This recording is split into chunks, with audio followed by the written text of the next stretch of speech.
কি উপহার পেলেন? ভালোবাসা, অগাধ ভালোবাসা, আর ওই যে ঠাকুরের আশীর্বাদ। সব জায়গায় গেলাম, মন্দিরে দেখো এখানে, হ্যাঁ, যে ধর্মরাজ মন্দির গেলাম, মায়ের মন্দিরে গেলাম, সব জায়গাতে, সব 400 বছর 500 বছরের পুরনো মন্দির। এই ইতিহাস তো আমার নিজেরই অজানা ছিল। অসাধারণ একটা অভিজ্ঞতা, ভালো লাগলো। আর আমি আপ্লুত, সবার এত আন্তরিকতা, এত ভালোবাসা, আমি কৃতজ্ঞ। ভগবান যেন সবাইকে আশীর্বাদ করে। আজকের প্রচারে কি বিশেষ উপহার পাওয়া গেছে কিছু বিশেষ দিনে? ভালোবাসা, আরও আরও আরও বেশি ভালোবাসা। ওয়ার্ডের ছেলেরা কি কেক কেটে সকাল থেকে প্রচার? এটা আন্তরিকতা, ভালোবাসা, খুব ভালো লেগেছে। আজকের প্রচারটা শুরু কিভাবে হলো? শুরু কেক কেটেই হলো।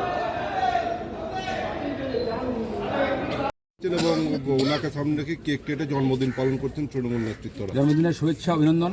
ভালো থাকুন, সুস্থ থাকুন। তিনি ভুল জায়গা পা দিয়েছেন, অনেক কষ্ট করতে হচ্ছে, কিছু করার নেই, কিছু উপায়ও নেই। আর উনি ফেসে গেছেন দুটো দিকে, এদিকে না ওদিকে। তাই 23 থেকে পড়ানো মন খারাপ হবে। কিন্তু আমার আগাম শুভেচ্ছা রইল। মানে ভালো থাকুন, সুস্থ থাকুন, ব্যবসাটা মন দিয়ে করুন, ভুল জায়গাতে পা দিয়েছেন। ধন্যবাদ।